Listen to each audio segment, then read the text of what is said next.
Assalamualaikum warahmatullahi wabarakatuh. Apa kabar teman-teman? Selamat malam. Tentunya Assalamualaikum sekali lagi, Om Swastiastu, Namo Buddhaya, Salam Kebajikan. Selamat datang di webinar HIPMI Academy yang diselenggarakan oleh HIPMI Bidang 9 dan tema webinar hari ini yaitu menjadikan UMKM unggul skala nasional hingga dapat bersaing di skala internasional. Tentunya saya ingin mengucapkan sekali lagi selamat malam, selamat bergabung dan kali ini sudah bergabung bersama kita yaitu Ibu Sari Pramono selaku Ketua Bidang 9 BPP HIPMI. Tentunya juga bersama teman-teman tercinta yang telah bergabung malam hari ini. Baiklah teman-teman, kita menuju ke acara yang paling ditunggu-tunggu pada malam hari ini yaitu sharing. Nah, kita akan bacakan secara singkat biografi pembicara kita atau narsum kita pada malam hari ini. Bapak Pierre Senjaya adalah seorang entrepreneur yang mendedikasikan hidupnya dalam bidang education and training. Telah berpengalaman selama 20 tahun sebagai praktisi dan juga konsultan pendidikan di berbagai foundation dan juga corporate, baik itu di Indonesia maupun di negara-negara lainnya. Beliau menjabat sebagai CFO di Stella Maris International School, Chairman Asia One Consultant, dan juga CEO Success Academy, yang tentunya merupakan institusi pertama di Indonesia yang mengolaborasikan program pengembangan diri dan juga karir berdasarkan bakat dan kepribadian untuk mencapai potensi terbaik dalam kesuksesan hidup. Tentunya bersama Bong Chandra, dia juga menulis sebuah buku nih, berjudul The Billionaire Codes, yang akan membuka wawasan pembaca tentunya tentang ide serta konsep bisnis yang cemerlang. Baiklah, agar lebih mengenal Bapak Pierre Senjaya, berikut kita saksikan bersama-sama videonya.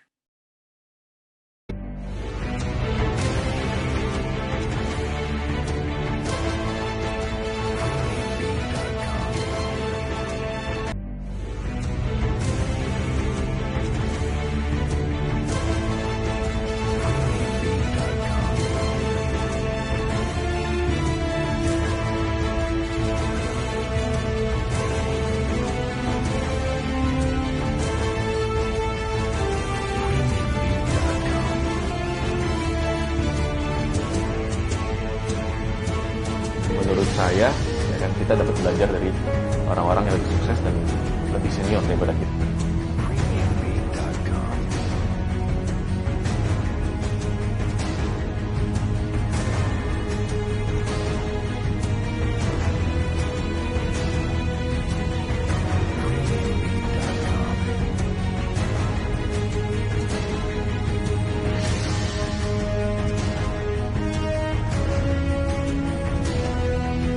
Jadi dia adalah seorang yang gampang sekali bergaul, networker, seorang penghubung yang luar biasa.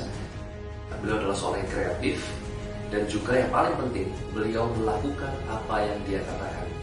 Fokus dan juga dapat menyelesaikan apa yang sudah dia mulai.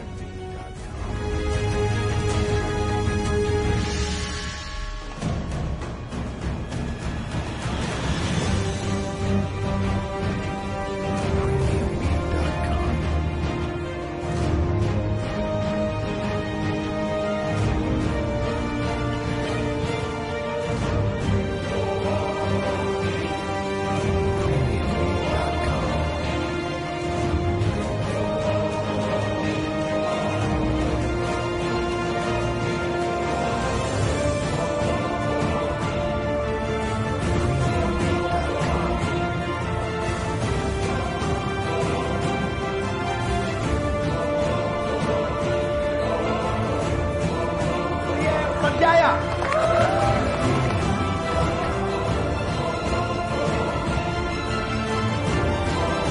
Baiklah teman-teman, please welcome Bapak Pierre Senjaya. Halo. Malam di Selamat malam Bapak, apa kabar? malam teman-teman semua di Presiden University. Malam Pak Donald, malam Ketua Lutfi, malam Ketua Sari. Apa kabar? Semoga semuanya baik-baik saja dan tetap semangat pada malam hari ini. Ya, Tentunya tetap semangat ya Pak malam hari ini ya, dan Iya. sehat-sehat ya Pak. Dan pasti saya apresiasi semua teman-teman yang hadir pada malam hari ini menunjukkan semangat wirausaha yang sangat tinggi ya. Soalnya ini kan kondisinya malam hari, malam Kamis ya, biasanya orang pergi, hangout, party, mungkin karena PPKM level 3 akhirnya datang ke sini ya. Iya betul sekali, tentunya juga loh Pak ya. Ini ya Iya. Pak ya. kita jadi bertambah pintar, apalagi kita mau ngobrol santai nih. Jadi nanti siap-siap nanti teman-teman kalau mau ikutan bertanya, Ya, jangan malu-malu, tapi sebelumnya kita ngobrol dulu santai nih Pak Pierre ya. Aku manggil Pak ya, Pierre nggak apa-apa ya? Jangan ya, Kakak Pierre lagi ya. aman, aman, aman. Oke. Pak Pierre, kesibukannya apa aja sih? Boleh dong share ke kita selama pandemi ini? Ada yang berubah Ya, nggak kalau sih? pasti pandemi ini kan kita selalu harus maju berinovasi ya kan. Jadi Hmm. pasti kita juga ada launching beberapa produk-produk baru dari sekolah kita, yaitu kita ada bikin digital school. Kita bikin Aku Bisa, di mana kita nge-reach out kalau sekolah kita melihat itu sekolah itu harus besar, investasinya besar, gedungnya besar dan seterusnya. Tapi kita ngelihat di saat pandemi ini, maka kita launching ada digital school juga seperti itu. Kita launching udah sejak mungkin sekitar Agustus tahun lalu, ya kan. Jadi kita cakupannya udah hampir di seluruh Indonesia. Kita muridnya juga sudah banyak, di mana kita bikin satu sekolah, sekolahnya itu digital school dengan biaya yang sangat murah, seperti itu. Nah, Berarti itu sebenarnya kesibukannya. Jadi memang udah saatnya transisi. betul. Banyak bisnis-bisnis yang tradisional akhirnya harus bertransisi ke digital ya. Betul, Seperti itu pilihannya lebih berinovasi lagi ya Pak ya. ya benar, kreatif, Kreatif, betul. lebih Tadi kan kreatif lagi. dibilang kalau Bapak kan sebagai CFO di Stella Maris International School. Nah, kalau membangun sekolah Stella Maris yang bertaraf internasional ini kan pasti memiliki banyak kendala tentunya. Apa saja Ya, sih Pak, boleh ceritain dong kesulitan dalam mengelola dan mengembangkan sekolah nih Pak? ya. Nah, orang kalau selalu berpikir ketika sebuah bisnis sudah besar itu mulainya juga harus besar. Mulainya dengan modal yang besar, kapital yang besar, dengan dengan sebuah effort yang juga sangat besar. Tetapi kita sebenarnya Stella Maris ini mulainya start small, act now gitu ya. Jadi kita mulai dengan bisa dikatakan hanya dengan 2 buah ruko. Kita nggak mulai langsung dari full school yaitu TK sampai dengan SMA, tapi kita mulai dulu dengan 2 buah ruko dengan level TK. Kemudian kita buka lagi 2 tahun, kita buka lagi level SD sampai dengan maju sampai dengan waktu itu 8 ruko. Tapi Wow, dari setahun 2 ruko jadi 8 ruko. Oke. iya, dari 2 jadi 8, dari muridnya waktu itu cuma sekitar 100 something, sampai murid kita waktu itu sekitar 800-an lah ya. Kemudian akhirnya kita memutuskan untuk membangun sebuah gedung ya, gedung yang memang benar-benar seperti sebuah sekolah gitu setelah 5 tahun. Ya tentunya habis itu kita meningkat, muridnya meningkat di atas 1000 ya kan. Nah, yang pasti itu kita akhirnya bisa menampung semua level ya. Kalau tadi pertama-tama kita mulai dari level TK dan SD aja, tapi pada akhirnya setelah 5 tahun kita fokus itu bisa menampung dari level TK sampai dengan SMA. Kalau bicara tentang internasional, yang pasti kita juga bertahap ya kan. Jadi dalam setiap bisnis pasti ada tahapan-tahapan prosesnya. Betul. Setelah kita 8 tahun berkecimpung, kita melihat bahwa perkembangan sekolah internasional di saat itu permintaannya cukup besar ya, mulai tahun 2003-2004. Akhirnya kita memutuskan untuk kita melakukan survei ke beberapa negara. Waktu itu kita mengunjungi ada Singapura dan Australia, ya kan. Kita melakukan studi banding kurang lebih hampir 6 bulan. Kemudian kita putuskan kita memakai kurikulum yang dikatakan sebenarnya sesuai dengan kondisi pendidikan di Indonesia, yaitu kita ambil waktu itu kurikulum Cambridge dan kurikulum IB, International Baccalaureate Diploma Program, sebagai kurikulum utama yang digunakan di sekolah baru kami. Jadi setelah kita survei, kita persiapkan, kemudian karena pada saat itu memang demand-nya sangat tinggi, murid bertambah terus, kita membangun sekolah baru lagi. Pada waktu itu kita tahun 2000 kita bangun gedung baru, terus kita ada bangun gedung yang jauh lebih besar lagi, mungkin dikatakan bisa hampir 3 kali lipat lebih besar dari yang sebelumnya, menampung lebih banyak siswa lagi dengan kurikulum internasional. Kalau dikatakan seperti tadi ditanyakan kendalanya sebenarnya apa? Yang pasti selain kurikulum, SDM guru yang handal pasti juga menjadi salah satu kendala ya, terutama yang fasih dalam berbahasa Inggris ya. Kemudian sistem manajemen, dan yang tentunya menjadi kendala utama, yang utama pada saat itu adalah membangun sekolah baru dengan fasilitas yang lengkap, dengan fasilitas yang internasional. Seperti itu. Ya. Jadi apalagi pada saat itu di sekitar tahun 2004-2005 bisa dikatakan kalau kita pinjam jaminan ke bank, ya kan kita bilang mau buka usaha apa? Buka usaha sekolah gitu ya. biasanya pihak bank langsung bilang, wah no no no no, kita nggak pernah itu kasih kredit ke sekolah, ya kan seperti Ya, itu. Pak. Iya, jadi itu juga jadi satu kendala utama ketika memang kita mau scaling our business gitu ya, kita mau meningkatkan bisnis kita dari bisnis yang tadi mungkin sekolah nasional menjadi sekolah internasional gitu ya, dari yang mungkin yang tradisional menjadi yang lebih canggih seperti itu. Tetapi kita nggak menyerah di situ saja ya. Jadi bertemu dengan berbagai bank, ditolak, kita perbaiki lagi proposalnya sampai dengan waktu itu bank ke-6 kali ya. Jadi setelah ditolak 5 bank, pada akhirnya bank ke-6 ini ya kan, kalau orang bilang nih apa namanya, membuahkan hasil gitu ya. Jadi membuahkan hasil ya kan, dan kebetulan nih yang uniknya orang yang setujuin bukan orang Indonesia. Luar Mungkin Indonesia? bukan orang Indonesia gitu ya. Jadi Wah, waktu itu yang direktur kreditnya, jadi kalau 5 bank itu yang sebelum-sebelumnya itu orang ya, Indonesia. Mungkin kalau orang Indonesia nih, orang Indonesia dengerin orang Indonesia sendiri nggak percaya gitu ya. cari aman mereka mungkin ya. Gitu. Jadi waktu itu di bank yang ke-6 malah justru direktur kreditnya itu orang Singapura. Jadi Wah, dia melihat bahwa memang kalau di Singapura itu justru sekolah-sekolah yang bagus, bukan sekolah-sekolah negerinya, tapi sekolah-sekolah swastanya juga cukup bagus gitu. Jadi dia memiliki keyakinan bahwa kalau sekolah itu adalah sebuah usaha atau bisnis yang tahan krisis. Sehingga pada saat itu akhirnya beliau memutuskan untuk memberikan kita loan lah, pinjaman, sehingga akhirnya kita waktu itu dari rencana yang pembangunannya kita baru bisa selesaikan dalam waktu 3 tahun, kita kebut dalam waktu 1 tahun karena memang waktu itu kreditnya dikeluarkan secara penuh, akhirnya kita bisa selesaikan pembangunannya dalam waktu 1 tahun. wah, Nah itu beberapa kendala-kendalanya tuh, ya kan. keren. Jadi bukan tanpa kendala ya Pak, dari mulai kios, akhirnya menjadi Waduh, bangunan yang besar berkali-kali lipat dan ada beberapa bangunan. Mantap. iya, Nah, tapi iya, betul setuju Bu. nggak sih Pak, kalau misalnya berbicara nih tentang peserta didik di Indonesia ya, yang dicetak biasanya kan menjadi karyawan, bukan menjadi Hmm. pengusaha. Nah, menurut Bapak sendiri apa sih kesulitan untuk mengubah si mindset tersebut Pak?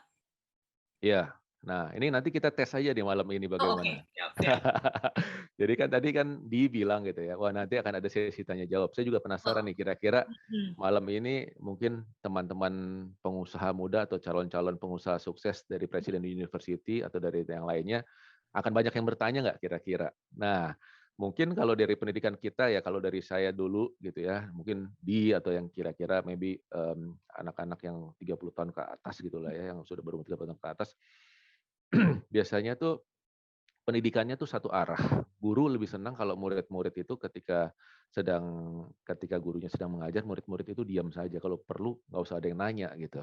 Ya kan? Kenapa? Karena biar pelajarannya cepat selesai. Guru Ya, itu istilahnya kalau kalau guru zaman dulu, guru-guru jadul tuh kayak kalau supir taksi itu argonya argo kuda, ya kan? Saya harus selesaiin ini langsung. pelajarannya, gitu ya. Kalau pelajarannya saya nggak selesaiin, nanti saya dibilang kalau nilai ulangannya jelek, saya gagal dalam mengajar dan seterusnya. Jadi mereka lebih senang kalau misalkan let's say setelah selesai mengajar, anak-anak diam dan tidak banyak bertanya. Ya, nah ini yang kita memang tentunya perlu kita ubah. Ya, kalau di sekolah-sekolah zaman now ini justru kebebasan bertanya, ya kan, kreativitas dalam dalam dalam program-program, kemudian juga eh, rasa ingin tahu yang tinggi itu menjadi satu hal yang penting, ya, Betul. gitu. Nah, di sekolah kami ini kami juga sangat mengapresiasi murid-murid yang aktif bertanya. Maaf sebentar Pak biar Ya, teman-teman yang lain maaf ya, punten banget kalau bisa di-mute dulu ya. Terima kasih. Baik, lanjut lagi Pak. ya. Jadi justru yang ingin ingin kami kembangkan ini adalah bagaimana anak-anak muda ini pandai dalam berbicara. Ya, Betul. tadi kalau saya lihat ya kan Pak Donald dari Presiden University jago berbicara, ya kan. Kakak Di ya kan sebagai moderator jago berbicara. Ya tadi Kakak Lutfi ya, Kakak Kakak Lutfi ya, nggak Lutfi. mau dipanggil Bapak Lutfi gitu ya. Ini maunya Lutfi atau Hadi gitu ya. Kayaknya sih harusnya lebih keren Hadi gitu ya. Wah, cocok gondrong gitu kan. Ya, pandai berbicara, biasa berpendapat, dan tentunya kreatif dalam membuat ide-ide baru dan tangguh dalam menyelesaikan masalah. Jadi kalau entrepreneur itu biasanya, wah kalau ide itu ya, itu biasanya, oh semua orang boleh punya ide.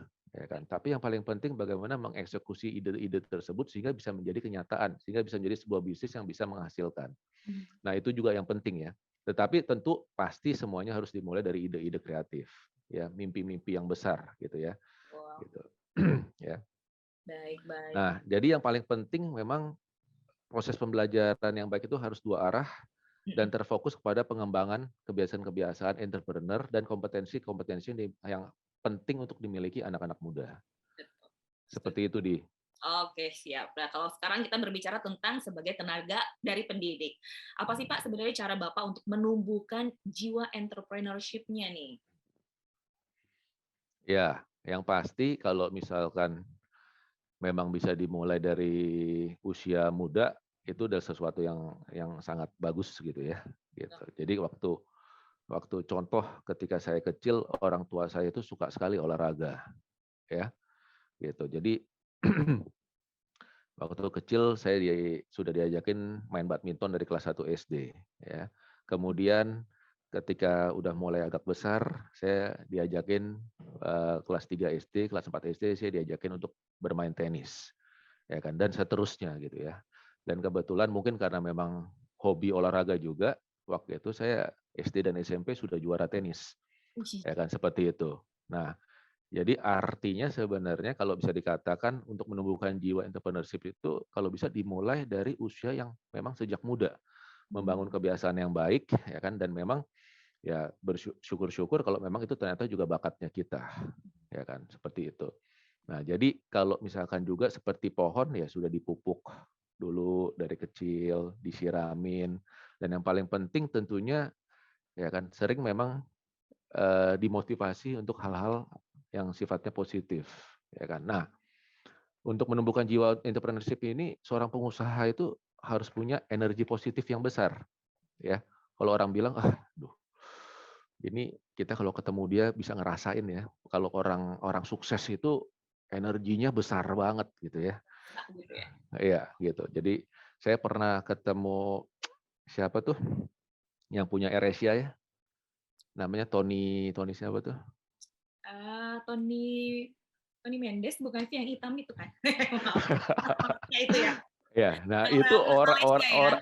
orangnya kan dia pernah acara itu juga kan ya, itu seperti acara Donald Trump tuh ya, waktu itu dia Ya, bikin betul. juga ya, Tony Fernandes ya kalau nggak salah ya. Oh iya, Tony Wah itu Fernandes. orangnya walaupun seperti tadi dikatakan ya orangnya kecil biasa aja, tetapi itu orangnya energik, kemampuan berbicaranya luar biasa dan pemikirannya cemerlang sekali, ya kan. Jadi kalau kalau kalau entrepreneurship skill itu memang harus diasah. Orang bilang bakat, tetapi menurut saya sama seperti olahraga, ya. Kalau memang sebelumnya belum bisa, bukan dari keluarga pengusaha, tapi kalau dia tekun dari kecil belajar, terus diasah, terus demikian rupa, ya tentunya pasti dia akan menjadi pengusaha yang sukses juga ke depannya. Ya, tadi Betul. saya sambung lagi, selain punya energi positif, mental baja, muka tembok. Ya, kalau muka tembok tuh nggak tahu malu ya artinya, gitu ya. Jadi kalau gagal ya coba lagi gitu Betul. sampai berhasil. Never give up gitu ya Pak ya. Iya, gitu. Oke, Pak. Kalau untuk pelaku usaha nih, dapat membuat usaha yang bisa menonjol nih Pak dibanding usaha lainnya yang serupa tuh harus gimana sih? Nah, yang pertama kita harus menguasai bisnis kita sendiri. Kita harus menguasai produk dan paham mengenai produk kita. Contoh kalau buka restoran ya kita harus mengerti ya kan atau memiliki partner yang jago dalam hal memasak ya kan. Kenapa? Karena kalau tidak ketika tukang masaknya pergi ya pada akhirnya usaha tersebut akan tutup dengan sendirinya. Untuk bisa membuat menjadi usaha yang menonjol yang paling penting kita tadi selain mastery the product adalah yang kedua adalah kita memahami customer-nya kita ya gitu. Paham nggak nih Di? Maksudnya pahamin customer kita gimana? Mengerti apa kebutuhan customer kali ya? Ya, nah selain kebutuhan customer, yang paling penting kita mengetahui adalah segmen customer kita sendiri. Oh, oke. Ya, segmen customer kita adalah segmen yang middle low, ya atau yang middle up. Kalau middle low berarti kita bicara tentang customer yang bisa dikatakan price sensitive, ya. Jadi kalau price sensitive nggak usah bicara, nanti saya kasih servis tambahan, saya ajak bicara baik-baik dan seterusnya. Karena buat mereka satu hal yang paling penting adalah harga, harga dan harga. Kalau harga lo lebih mahal, gue tinggalin, gue pindah ke lain hati, Betul. gitu. Ya, jadi price sensitive. Jadi yang paling penting nanti kita harus punya strategi price war yang tepat. Kalau zaman dulu kita ingat ada satu hipermarket yang selalu memberikan janji. Harga di tempat saya adalah harga yang paling murah. Kalau Anda bisa membawa barang dengan harga yang lebih murah, saya akan gantikan selisihnya. Seperti itu. Jadi yang tadi yang kita katakan menonjol adalah kalau misalkan memang kita bicaranya price sensitive, ya udah kita fokus bermain memang bersaing dalam hal harga, gitu ya. Nggak perlu ditingkatkan pelayanannya, ya. Kalau semakin besar cost productions-nya, semakin besar biaya-biayanya, maka pasti harga juga semakin meningkat. Padahal customer kita sensitifnya di harga, bukan sensitif di kualitas atau di pelayanan. Nah, itu segmen customer yang pertama. Segmen customer yang kedua, itu adalah segmen customer yang quality sensitif, tetapi tidak price sensitif. Ketika harga dinaikkan sampai setinggi-tingginya sekalipun, mereka tidak peduli. Kenapa? Karena yang saya incar adalah pelayanan Anda. Seberapa hebat atau seberapa berkualitas pelayanan yang bisa Anda berikan. Ya, kalau misalkan bank di Indonesia kita tahu ya, coba saya tanya sama di pelayanan bank apa yang pelayanannya paling bagus? Boleh sebut. Ya, misalkan sebut aja nggak apa-apa gitu ya. Misalkan aku biasanya Bang Tier. Siapa itu Ibu? Bank BCA kali ya, biasanya sih Nah, dari pintu masuk saja iya, sudah nyaman gitu kan penerimaan. gitu. Nah, itu saya katakan bank tersebut cukup berhasil dalam membangun customer relationship, bahkan dia bikin 2 tahap, di mana di bank-bank lain hanya ada 1 tahap untuk nasabah prioritas. Jadi di Bank BCA itu ada nasabah prioritas dan ada nasabah soliter, ya, yang soliter itu yang tabungannya di atas 10 miliar, seperti itu, ya. Jadi kalau misalkan prioritas, saya sempat waktu itu bertanya, ya kan, kenapa? Karena saya sempat datang ke beberapa bank lainnya. Kalau bank-bank lainnya kalau saya datang sama semuanya prioritas, tapi bank lainnya nggak bisa menyebutkan nama saya siapa gitu ya. Gitu. Terus saya tanya, kalau bank tersebut, bank biru tersebut kenapa ya setiap kali saya datang bisa bisa menyebutkan nama saya siapa gitu. Tahu nggak caranya gimana di? Apa dong ya? Pakai CCTV terus gitu Pak, terus dilihat tiap nasabah namanya siapa? Aduh, rempong Iya. banget. Nah, Gimana ternyata tuh? mereka kasih extra effort di, ya. Oke. Jadi setiap sehari itu ada break 2 kali dan ketika break tersebut mereka harus sharing sesama customer service atau tellernya harus sharing. Saya hari ini melayani 10 orang. Yang saya layani namanya A, B, C, D, E dan seterusnya. Dan memang setiap teller diwajibkan untuk menghafalkan.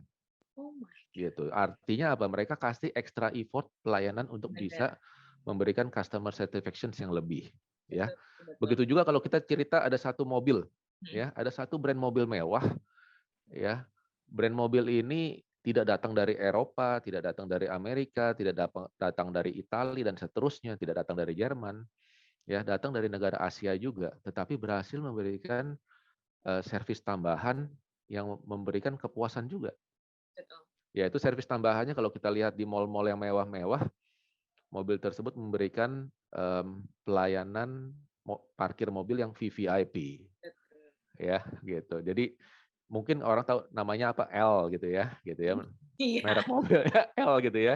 Tapi itu benar-benar membuat yang para pemilik mobil ini ya benar-benar merasa, oh berarti saya super VVIP. Kenapa?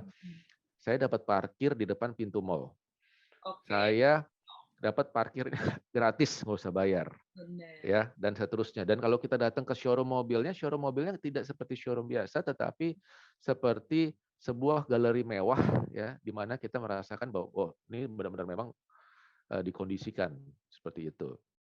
Ya. Dan ada layanan antar jemput dan lain-lainnya. Nah, ini yang menurut saya kalau misalkan mau menonjol dan kita bermainnya tidak bermain di segmen harga, tidak bermain di price war, yang paling penting adalah bagaimana bisa memberikan pelayanan-pelayanan tambahan yang berbeda, yang unik dibandingkan kompetitor-kompetitor lainnya. Betul. Seperti itu, Di.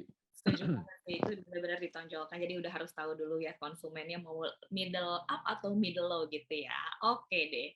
Nah, berbicara tentang UMKM dulu nih, karena tema kita juga kan berbicara tentang UMKM. Nah, kalau misalnya menjadikan UMKM nih Pak Pierre, menjadi skala nasional hingga internasional, biasanya kan dibutuhkan ekspansi bisnis yang besar ya. Nah, apa ada nggak sih strategi khusus untuk merealisasikan itu? Ya, yang pasti pertama bisnis tersebut harus stabil terlebih dahulu, harus bisa terbukti bahwa memang dalam pembukuannya itu benar, ya kan. Kalau orang bilang itu sekarang kata-kata kerennya memberikan kata-katanya terbukti cuan, ya cuan. Cuan itu profit artinya ya. Jadi jangan sampai bilang salam cuan, ya kan. Tetapi ternyata ketika dilihat pembukuannya tidak ada profit, ya kan gitu. Dan itu profit itu harus terbukti biasanya 4 sampai 5 tahun berturut-turut, ya kan, benar-benar bisa memberikan profit untuk sang pemilik usaha atau si pengusaha. Nah, setelah memang tersebut ternyata benar bisa memberikan profit yang baik, ya, kepada sang pemilik usaha, biasanya mereka kalau 5 tahun bisnis yang bagus itu sudah ROI atau return on investment. Nah, yang paling penting bisnis tersebut juga harus memiliki sistem yang memang dapat diduplikasi. Jadi bisnisnya tersebut bisa diduplikasi dan memiliki sistem manajemen yang baik. Ya, jadi artinya kenapa? Karena kadang-kadang pengusaha-pengusaha yang sukses juga kadang-kadang gagal dalam melakukan duplikasi bisnisnya. Ya, contoh saya pernah ketemu sama seorang pengusaha yang sudah almarhum ya, Bapak almarhum Bob Sadino gitu ya. Gitu. Jadi saya minum waktu itu 1 jam, ya kan. Bob Sadino kan terkenal ya pakai celana pendek ya. Moga Kemana-mana celana pendek, kaos ya oblong. benar. Moga-moga teman-teman Presiden University, adik-adik di sini apa namanya tahu lah ya. Kalau nggak tahu nggak apa-apa, abis nih googling gitu ya. Gitu. Ya. Nah ini memang pengusaha yang kalau Bapak ini sangat unik menurut saya. Dia bilang kalau dalam berusaha nggak perlu punya bisnis plan. Dia tanya sama saya, Pierre, kamu kalau bikin usaha, bikin bisnis plan nggak? Bikin, Pak. Wah, goblok kamu, dia bilang. Jadi saya duduk 1 jam, minum-minum, ngopi sama dia, ya mungkin udah 30 kali digoblok-goblokin gitu sama dia. Tetapi memang orang ini sangat unik gitu ya, gitu. Ya. Nah, tetapi karena memang nggak punya bisnis plan yang matang, ketika beliau ingin menuplikasikan, ya kan itu bisnis-bisnis berikutnya mengalami kesulitan yang cukup lah, ya kan. Untung setelah itu penerus-penerusnya atau keluarganya berhasil lah meneruskan. Akhirnya usaha beliau yang kita kenal dengan Kemcik berhasil juga membuka cabang-cabang berikutnya di tempat-tempat lainnya. Jadi untuk bisa ini yang paling penting adalah memiliki sistem manajemen yang baik, memiliki profit yang baik, dan bisa diduplikasi bisnisnya. Jadi bukan one man show ya, kalau orang bilang katanya Superman gitu ya. Nah tentunya untuk bisa scaling the business, ada berbagai cara, tetapi kalau salah satu cara yang sebenarnya yang saat ini bisa dikatakan cukup populer adalah melakukan sistem joint venture, di mana kita sistemnya ada triangle, diperlukan yang pertama sebagai pemilik bisnis, dan kemudian ketika ada pembukaan cabang-cabang baru, kita bekerja sama dengan 2 pihak lainnya. Pihak pertama adalah landowner sebagai pemilik tanah atau lokasi, dan pihak keduanya adalah investor, ya. Sedangkan nanti kita sebagai pemilik bisnis, kita akan menjalankan bisnisnya sebagai operator. Nah, dengan sistem atau model bisnis seperti ini, biasanya percepatan untuk membuka cabang itu akan bisa jauh lebih cepat daripada sebelum-sebelumnya atau daripada bisnis-bisnis model lainnya. Tetapi ada satu hal penting yang memang juga perlu diperhatikan, yaitu dalam memilih calon-calon partner bisnis yang baru ini. Ya, kalau orang bilang itu sama seperti orang pacaran ya, harus dapat chemistry-nya. Iya. Dan yang paling penting ada unsur kepercayaan. Nah, pilih partner yang memang memiliki latar belakang yang baik, ya, jujur dan memang kalau bisa memiliki misi yang panjang, bisnis yang panjang, bukan yang istilahnya wah saya mau 2 tahun 3 tahun saya harus balik modal, setelah itu saya ciao, ya kan? Gitu. Kenapa? Karena memang tidak ada bisnis yang sustainable, bisnis yang stabil, bisnis yang berkesinambungan jangka panjang, ya itu rata-rata di atas 10 tahun. Seperti itu. Oke, mantap. Satu lagi pertanyaan dari aku sebelum nanti kita buka sesi Q&A. Berbicara tentang buku The Billionaire Codes nih, Bapak kan membahas bisnis inovatif. Menurut Pak Pierre sendiri, apa sih bisnis yang inovatif itu? Ya, kalau dikatakan inovatif ini apalagi di zaman pandemi, ya. Teman-teman para pengusaha ini harus memperhatikan beberapa hal. Yang pasti pertama adalah new mindset, ya. Kita tidak akan kembali lagi ke zaman normal gitu. Jadi nanti sebenarnya bukan ketika balik ya, saat ini pun kita sudah saat ini normal. Ya, jadi pola pikirnya pun kita harus ya bisa melihat apa yang kita bisa jalankan, apa yang menjadi opportunity, apa yang bisa kita lakukan perubahan di bisnis kita ya. Gitu. Jadi kita dalam tadi new mindset, kita juga perlu new strategi. Jadi artinya kalau tadi new mindset nih jangan kita berharap suatu hari nanti kita akan balik lagi nih ya. Tadi kalau dikatakan kalau saya akan menunggu terus ya saya nggak akan membuat digital school. Kenapa? Karena saya sudah nyaman dengan sekolah yang berskala besar ya. Gitu. Tetapi saya melihat bahwa kalau dulu hypermarket siapa sangka sekarang justru lebih sukses atau lebih hebat Indomaret dan lain-lainnya gitu ya. Saya jadi nyebutin merek nih, sorry ya. Seperti Nggak itu. apa-apa, Pak. Ya, gitu. Jadi new strategi ada new creations gitu. Nah, yang pasti kalau inovasi tersebut kita harus memiliki hubungan yang baik dengan customer-nya kita. Kita mengerti apa yang menjadi kebutuhan, apa yang menjadi keinginan. Ya, saya cerita nih ada satu restoran, saya nggak sebutkan, satu restoran teman saya di Bali, ya itu kalau mau makan di sana tuh butuh reservations booking 2 bulan sebelumnya. 2 bulan, Pak. Wow, Ya, penuh sekali, Pak. luar biasa gitu ya. Terus setelah menunggu sedemikian lama, terus akhirnya saya cobain makan. Sebenarnya bisa dikatakan makanan di tempat dia dengan makanan di restoran lain tidak jauh berbeda. Tapi dia memberikan sebuah experience yang memang berbeda gitu ya. Jadi ketika kita makan, makanannya dibuat di depan kita, disajikan di depan kita. Kemudian platingnya dia istimewa ya. Benar-benar platingnya ditaruh di piring itu penyajiannya rapih luar biasa. Kemudian dia juga ada aksesoris-aksesoris kecil. Dia memiliki kayak sendok, garpu, sumpitnya itu ada 3 sampai dengan 4 variasi gitu. Jadi memang dia membuat ketika kita makan ya benar-benar experience gitu. Kemudian GR-nya dia satu meja itu ada setiap meja ada GR-nya guest relations ngajak berbicara, menjelaskan ya kan makanannya seperti ini ya kan kenapa kalau ini makanannya bisa disajikan seperti ini, dagingnya dari mana dan seterusnya ya kan seperti itu. Ya, dan tentunya sang ownernya juga berkeliling ya nggak di setiap meja ya tapi berkeliling menyapa bagaimana how is the food dan seterusnya.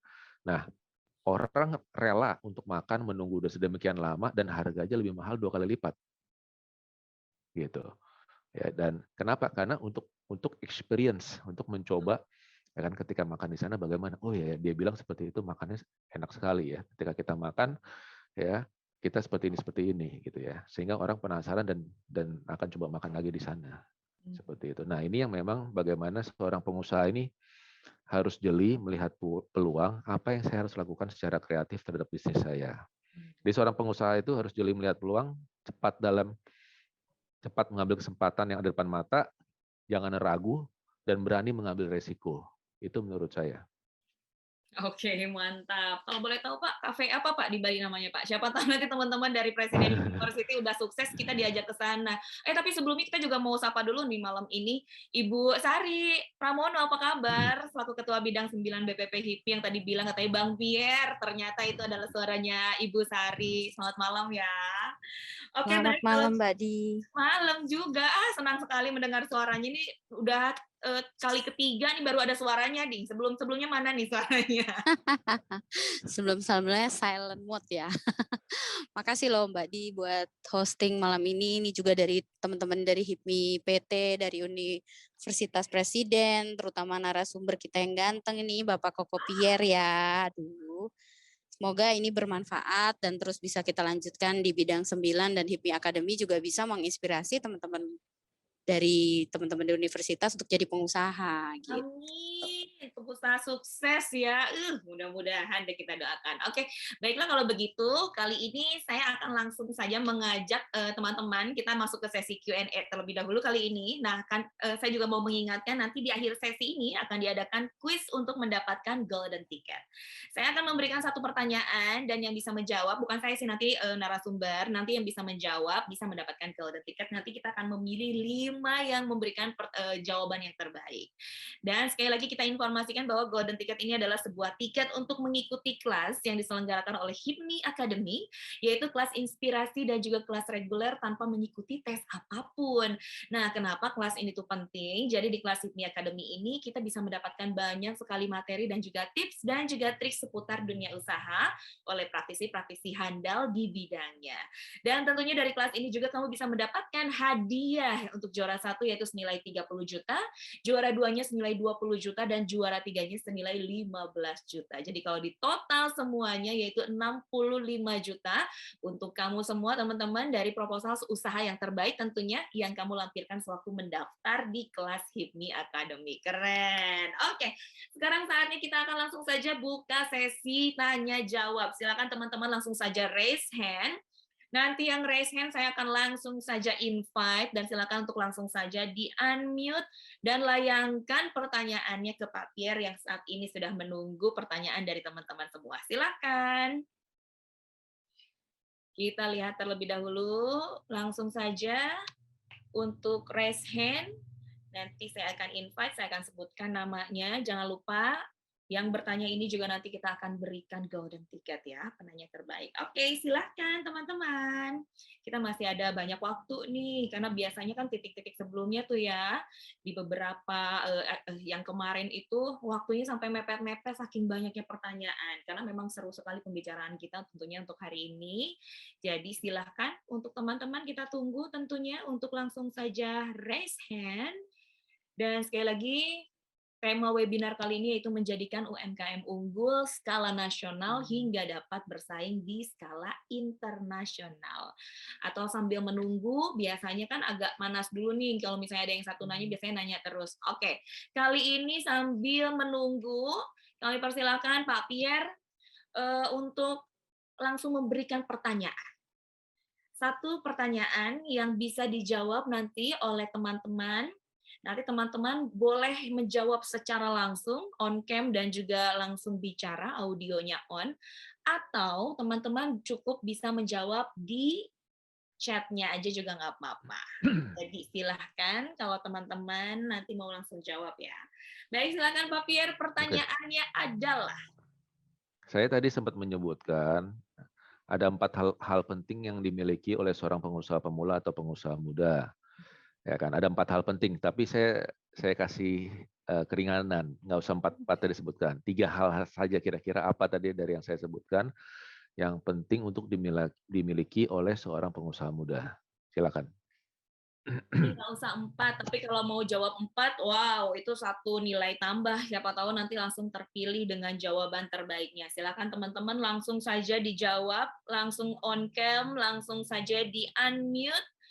Atau misalnya mau tanya dulu, boleh. Silakan untuk langsung raise hand. Nanti saya akan langsung invite. Silakan nanti untuk bertanya. Tentunya sekali lagi, kalau misalnya Anda mendapatkan golden ticket, tentunya ini tiket untuk mengikuti kelas yang diselenggarakan oleh HIPMI Academy dan tentunya tanpa tes. Wah, ini sangat diuntungkan sekali. Jadi silakan.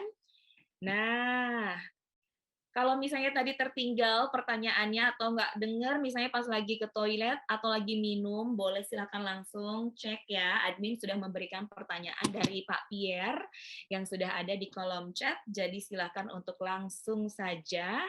Wah, sudah ada yang jawab ya dari Kibar. Oke, teman-teman yang lain kalau misalnya mau jawab secara langsung boleh. Saya nggak mau deh jawab lewat chat, mau langsung jawab aja. Wow, why not? Silakan. Langsung saja untuk on cam dan juga silakan untuk di-unmute. Baik, kita akan langsung lihat kali ini chatnya, silakan sama-sama dilihat kita. Oke, sebentar. Oke, Kibar Angkasa Putra, kerja keras, berani ambil resiko, dan percaya diri. Kerja keras, berani ambil risiko, percaya diri. Ada 3 poin ya. Dan kali ini dari Isnaini Aulia, yaitu tidak takut dalam mengambil keputusan. Benar. Menganalisi customer yang dituju, juga memilih partner yang cocok. Nah, benar tadi harus dapat chemistry-nya. Dan sekarang, oke, ada yang bertanya langsung nih Pak Pierre dari Zilva. Izin bertanya dari Zilva, Presiden University. Sesuai yang dijelaskan tentang market segment tadi, bagaimana sih cara yang efektif untuk mempromosikan produk UMKM ini lebih menarik dengan memperhatikan market segment yang cenderung kalah oleh barang murah impor dari luar negeri? Oh ya, oke. Dan hal apa saja yang perlu diperhatikan untuk memasarkannya? Silakan Pak Pierre.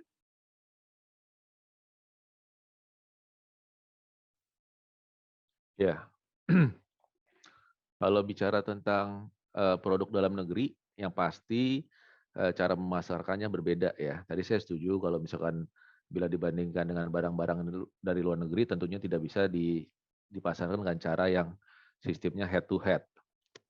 Ya, kalau kita di HIPMI punya berbagai macam program. Contohnya beli barang teman gitu ya. Nah, tentunya seperti kayak lingkaran sama seperti MLM, ketika kita cara memasarkannya, pasti market yang paling utama dipasarkan adalah dimulai dari teman-teman kita sendiri. Yang kedua, keluarga sendiri, dan tentunya referral dari teman-teman yang kita kenal dengan baik. Ya. Nah, ini merupakan salah satu yang cara yang paling penting. Kalau cara pemasaran berikutnya yang pasti servis dalam pelayanannya tentu juga harus baik ya. Kadang-kadang masalahnya di dalam produk-produk yang awal adalah dalam masalah scaling the product. Ketika menjual dalam skala yang tidak besar atau dalam skala kecil, biasanya dalam delivery produknya masih cukup baik dan cukup cepat. Tapi ketika sudah mulai masuk istilahnya apa ya, orderan dalam jumlah yang cukup besar, biasanya kesulitan gitu ya, dan tentang waktu yang untuk memenuhi produk tersebut cukup lama. Ya, jadi kalau saya lihat, seperti saya katakan di depan, jangan takut untuk memulai sebuah usaha dulu. Ya, cuman pastikan bahwa kita memang menguasai atau setidak-tidaknya memiliki partner yang menguasai untuk bisnis tersebut. Sama seperti kita tadi, kalau kita berpikir terus ya, kalau mau buka sekolah, wah harus punya gedung sekolah yang seterusnya, ya nggak akan mulai usaha. Kita mulai dari start small, act now, gitu, dan yang pasti eksekusi dengan baik, ya kan, seperti itu. Tadi kita mulai dulu sekolah, kita mulai dengan 2 buah ruko, kita konsisten, fokus, terus akhirnya 8 ruko dan memiliki gedung-gedung yang seperti tadi saya ceritakan di awal. Jadi untuk tadi adik siapa tadi? Zilva. Silva, ya kan. Jadi yang paling pasti lakukan riset terlebih dahulu. Saya tahu Presiden University juga memiliki program entrepreneurship yang cukup baik, bikin bisnis plan yang baik, ya kan, mengerti apakah produk kita, keunikan produk kita seperti apa, dan yang paling penting tadi segmen target kita bagaimana. Kalau tadi Silva katakan kalau memang fokusnya untuk yang price sensitif, ya kan, yang customer memang bermainnya dalam hal harga, pastikan selain produknya juga berkualitas baik, tetapi yang paling penting harganya juga harus dijaga. Ya, harus memiliki strategi penjualan yang baik sehingga harga kita nggak terlalu mahal. Kenapa? Kalau memang sudah segmentasinya adalah customer yang marketnya middle low, ya kan, memang tidak bisa menjual dengan harga yang mahal seperti itu. Baik, ini sudah ada yang mau bertanya lagi, tapi saya mau invite langsung on cam dan langsung saja di unmute dari Doli Suryadi dari Politeknik Batam nih. Halo Doli, Kakak Doli, silakan loh. Ya, Kita Kak, halo, Kak. loh. Halo. Halo. Ya, silakan. Pak, jadi saya ingin bertanya, Pak. Jadi saya ini mempunyai sebuah plan bisnis untuk membuat aplikasi dan sebuah website di bidang jual beli seperti Shopee dan Tokopedia. Tetapi saya mempunyai perbedaan di aplikasi yang lainnya, dan saya mempunyai kendala di bidang keuangan itu. Jadi Jadi pertanyaan saya adalah, bagaimana cara kita untuk menarik investor agar bisa mendanai bisnis kita? Seperti Bapak Pierre tadi, ada investor Singapura yang tertarik dengan bisnis yang Bapak dirikan. Sekian, terima kasih Pak. Ya, Pak Doli boleh tahu produknya apa ya, Pak? Jadi jadi saya akan menjual kayak seperti sayuran Pak, sayuran dan bahan-bahan makanan lain untuk, jadi saya mempunyai target yaitu ibu rumah tangga yang kira-kira malas pergi ke pasar gitu kan Pak. Jadi seperti itu Pak. Ya, Doli. Ini kayaknya saya udah pernah lihat bisnis modelnya ada di Fresh Market ya kalau nggak salah ya, gitu. Atau kalau di Grab juga ada Grab Shop dan seterusnya. Yang pasti ketika memulai sebuah usaha baru dan usaha tersebut memiliki kompetitor yang sudah lebih established, yang harus dipastikan adalah dari produk Anda tersini atau dari usaha ini harus memiliki perbedaan atau uniqueness dari customer yang sudah ada sebelumnya. Ya, kalau tadi Anda katakan pesaing Anda tadi saya lihat kan sudah sudah istilahnya sudah established dan cukup besar, berarti pasti Anda akan bersaing dari segi harga dan pelayanan tentunya. Nah, kalau untuk menarik investor, saya bisa katakan mudah. Ya, kalau investor yang paling pertama udah pasti Doli ya, adalah orang-orang yang Anda kenal dengan dekat. Biasanya ada lingkaran tuh, pasti lingkaran yang pertama adalah lingkaran keluarga. Seperti itu ya. Bisa dimulai dari orang tua kita sendiri atau om kita dan seterusnya gitu ya. Atau lingkaran yang lebih besar lagi pasti adalah lingkaran teman-teman. Ya, lingkaran teman-teman artinya teman-teman yang memang memiliki misi bisnis yang sama ya. Ketika misalkan Doli bercerita kepada mereka, menjelaskan dengan baik kira-kira strategi-strategi bisnis yang nanti akan dijalankan seperti apa, itu menjadi hal yang mereka bilang, wah ini menarik dan saya juga ingin menjalani bersama-sama seperti itu. Seperti saya katakan, untuk memilih partner bisnis itu yang baik itu adalah satu hal yang penting gitu ya. Jadi pastikan memilih partner bisnis yang memiliki istilahnya passion yang sama. Kalau tidak pasti nanti baru sebentar banyak ribut dan akhirnya pecah seperti itu. Nah, yang terakhir pastinya ketika kita pitching untuk yang program bisnisnya kita, pasti dalam melakukan presentasi pertama, presentasi kedua, presentasi ketiga, pasti banyak sekali kekurangan, banyak sekali orang yang mengatakan, wah ini bisnis sudah banyak yang melakukan, wah ini bisnis sulit untuk dilakukan dan seterusnya. Gitu. Nah di situ saatnya di mana Doli tidak boleh menyerah dan terus memperbaiki bisnis model yang dimiliki sehingga nanti pada akhirnya pasti menjadi satu bisnis model yang bisa dikatakan sudah bisa atau layak untuk dijalankan. Ya, tadi kita juga pitching, sempat diceritakan kita pitching ke 5 bank, 5-5-nya ditolak.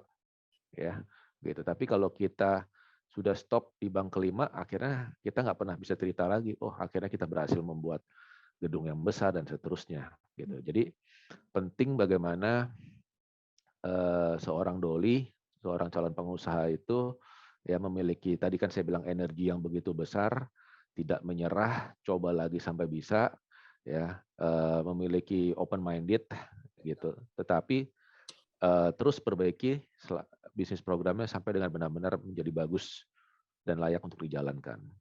Betul, mantap. Dan kalau bisa mungkin muka badak ya Pak. Jadi kalau gagal coba lagi ya Pak. Oh iya, tadi kalau saya bilang muka tembok ya. Oh, muka tembok, oh muka badak sih, muka tembok. Nggak beda jauh lah tembok sama badak, sama-sama keras. Oke, baik. Nah, kali ini kita juga sudah ada nih tergabung. Dari tadi cantik banget nih. Halo, adik. Kakak Isna ini. Halo Kak. Isna ini, aku mau kamu jawab langsung pertanyaan tadi dari Pak Pierre, tapi nggak lewat chat dong. Berani nggak? Atau mungkin kalian mau tanya juga? Silahkan. Iya nih Kak, aku mau nanya nih sekalian, tapi ya udah deh aku jawab dulu jawaban dari aku. Boleh.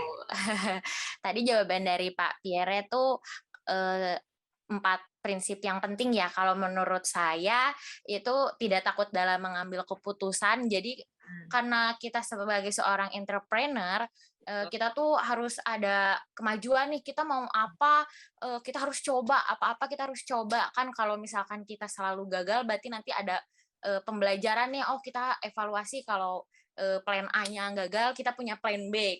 Kalau kita plan B-nya gagal, kita punya plan C. Terus kita juga harus bisa menganalisis customer. Tadi agak typo ya, ternyata saya nulisnya menganalisi, kurang S-nya. Jadi kita harus menganalisis customer. Kalau kita nggak tahu customer maunya A atau B atau C, kita nggak akan maju nih. Kita maunya apa, tujuan kita apa. Terus kita juga harus milih partner yang cocok, sama kayak yang tadi Pak Pierre bilang. Kalau misalkan partner kitanya nggak cocok, nggak ada semangat buat bikin usaha kayak gitu. Gitu sih menurut saya. Baik, ditampung. Terus ini pertanyaan dari saya buat Pak Pierre, karena prinsipnya tadi harus mendapatkan partner yang cocok, biasanya kita ini sebagai seorang mahasiswa tuh pengen nih usaha kecil-kecilan, apa ya di lingkungan mahasiswa yang dipengenin. Kalau misalkan thrifting, baju udah banyak banget, pasti di Shopee bisa milih baju yang murah meriah, bagus, pasti kayak gitu. Terus saya jadi mikir, duh, kalau misalkan kayak gini terus saya nggak ada kemajuan, sedangkan kalau bersaing di thrifting udah banyak. Terus mikir lagi, pasti kalau anak-anak kos-kosan atau anak asrama, karena anak Presiden University banyak nih kan yang di asrama sama yang ngekos, pasti ada gabut gitu, jadi pengennya ngemil atau makan. Nah biasanya pengennya tuh, aduh usaha makanan aja kali ya, yang kecil-kecil atau kayak basreng kayak gitu-gitu, apalagi yang pedes-pedes atau yang manis-manis kayak gitu. Cuman kalau misalkan beli di di e-commerce kan nunggu agak lama gitu. Nah pengennya itu kalau di daerah kampus ada yang bikin usaha itu, nah partnernya itu Pak yang biasanya kurang mendukung. Kadang ada teman-teman yang mikir, apaan jualan kayak gitu, mending yang lain, biasanya gitu. Kadang kalau cewek-cewek pasti pengennya, mending jualan tas aja, kan cewek-cewek pengennya girly-girly, bisa ganti-ganti buat jalan-jalan. Atau pengennya yang casing-casing HP biar bisa diliatin ke teman-teman. Nah, kayak gitu nih Pak. Jadi saya pengen tahu gimana biar dapat partner yang cocok nih. Saya pengen usaha, saya pengen dapat uang jajan sendiri, tapi teman-teman juga di kos di asrama juga beli barang yang saya bikin atau saya yang jual gitu. Pak. Oke. Ini pertanyaan lebih ke curhat ya. Silakan Pak Pierre. Iya, luar biasa banget ini semangatnya.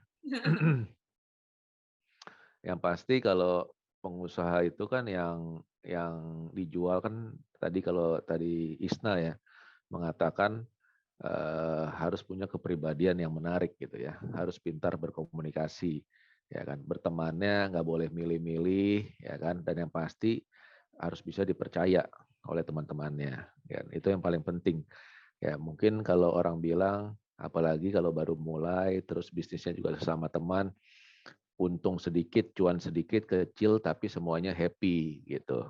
Ya kan, bahkan kalau saya lihat kadang-kadang kalau usaha warung gitu ya, tempat makan gitu, makannya sekarang bayarnya minggu depan gitu.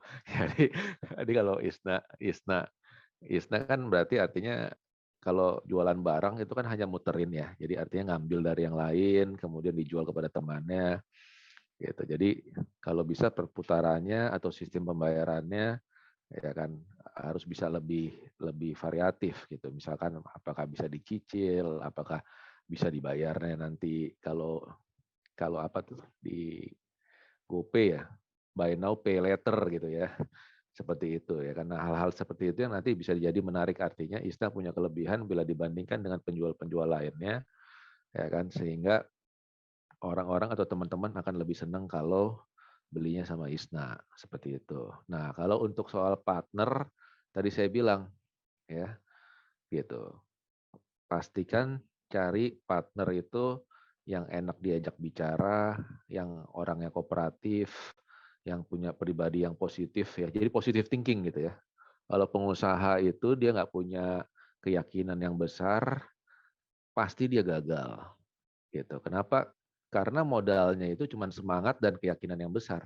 Kalau seorang pengusaha itu, dia begitu yakin bahwa apa yang menjadi mimpinya, apa yang menjadi em, cita-citanya itu dia bisa capai, ya kan seperti itu. Jadi artinya kegagalan-kegagalan coba lagi, gagal, coba lagi sampai berhasil gitu. Nah, saya mau apresiasi untuk Isna. Saya lihat kalau tadi dari cara berbicaranya itu selling skill-nya sudah ada gitu ya. Cara berbicaranya tuh cepat tutut gitu ya. Luas gitu. Jadi kalau orang bilang jual barangnya 1, lakunya bisa 10 gitu. Ya. Nah, jadi tadi udah satu bakat Isna, tinggal diasah aja, pantang menyerah, punya rencana yang lebih baik lagi. Kemudian tadi saya lihat barang yang mau dijual banyak sekali macam-macamnya. Kalau bisa fokus dulu. Jadi ya orang-orang kenal misalkan oh Isna itu yang apa? Isna itu yang memiliki produk-produk fashion atau baju-baju yang menarik. Atau Isna yang bagaimana? Isna yang punya tadi misalkan makanan-makanan yang enak dan murah gitu dan seterusnya. Jadi ISNA ini harus memiliki sebuah spesialisasi. Kalau orang mau mencari suatu barang, dia akan mencari ISNA seperti itu. Oke, terima kasih Pak Pierre. Terima kasih juga Isna. Baik, kali ini tuh langsung banyak sekali yang mau bertanya nih. Nanti mungkin secara singkat aja yang mau tanya dan juga biar semua teman-teman kebagian. Baik, kali ini kita akan langsung saja ke Muhammad Hanif. Silakan Muhammad Hanif untuk langsung saja on cam atau mungkin langsung saja di unmute ya, langsung pertanyaannya ya. Silakan Muhammad Hanif. Nah, yuk di unmute. Halo, Bu Lestari. Halo, Ko. Izin bertanya saya. Iya, Hanif, silakan. Kan sebagai pembisnis yang berpengalaman, biasanya kan punya feeling yang kuat untuk memprediksi produk apa yang memiliki nilai jual yang tinggi. Seperti contohnya kayak masker sama hand sanitizer. Sebelum COVID kan kita nggak tahu kan kalau bahwa barang tersebut itu belum hype gitu, belum dibutuhkan sama orang-orang. Tapi ternyata setelah COVID-19 kayak barangnya itu ramai dan laku banget dan banyak dicari orang. Nah, sebagai pembisnis yang berpengalaman, menurut Pak Pierre itu bagaimana sih cara kita mencari produk yang bakalan ramai gitu, yang bakal untuk kedepannya banyak dicari orang, padahal sekarang itu belum, gitu Pak. Sekian dari saya, terima kasih. Iya, Hanif. Yang pasti biasanya ketika kita melihat sebuah kesempatan, pertama-tama pasti kita melihat apa yang menjadi minat dari kita, gitu ya. Jadi kalau misalkan Hanif sukanya otomotif, biasanya pasti akan ada ketertarikan untuk menjual barang-barang yang berbau otomotif gitu ya. Jadi kalau tadi Hanif banyak berbicara tentang saat ini kesempatan yang paling besar adalah kesehatan. Yang Hanif bisa lakukan adalah Hanif lakukan research dulu ya, barang-barang apa yang memang saya mudah untuk jual tetapi kebutuhannya besar. Ya, itu pertama. Terus kemudian dilihat lagi variasi dari produknya. Kalau tadi kita bicara tentang masker, ya kan Hanif mau berbicara tentang masker yang dengan range harga berapa, ya kan? Memang mau bermain dengan masker dengan harga yang memang murah meriah, ya kan? Murah meriah dan nanti bisa banyak dijual, atau memang Hanif mau bermain masker dengan range harga yang memang lebih mahal tapi jualnya lebih sedikit, gitu ya. Tapi profitnya bisa lebih besar, tetapi nanti ketika menjualnya diperlukan effort yang lebih besar, dan ini nanti akan mempengaruhi strategi penjualannya bagaimana dan caranya bagaimana, media sosialnya bagaimana, pilihannya apa, seperti itu. Jadi sekali lagi kalau misalkan let's say saya Hanif mau menjual kepada teman-teman kuliah gitu, berarti kan Hanif harus menyesuaikan produk masker yang dijual adalah produk-produk masker yang murah, seperti itu. Kemudian jangan takut untuk coba ya. Kalau misalkan Hanif sudah mulai coba berjualan, kemudian Hanif lihat ternyata tidak laku. Ya, jangan takut untuk stop kemudian coba jual produk lainnya, ya, gitu. Jadi coba lagi, ya kan. Pastikan memahami sebenarnya marketnya siapa. Tadi kalau misalkan Isna bilang kan, oh saya coba jualan baju ke teman-teman ke ini, hasilnya cukup baik, ya kan. Nah kalau cukup baik ditingkatkan. Oh saya bulan ini sudah berhasil menjual 100 masker. Bisa nggak bulan depan saya jual lagi 200 masker dan seterusnya, ya. Tapi juga tadi jangan stop, jangan takut untuk stop bila ternyata kalau misalkan dari target per bulan saya mau targetkan jual 100 masker. Ternyata saya cuma jual 10 masker, berarti memang wah, saya nggak cocok nih jualan masker. Kita ganti lagi produk lain yang memang pada saat ini dibutuhkan oleh market yang memang dituju oleh Hanif, gitu, ya. Nah, terus kemudian pilihan dari produknya, ya.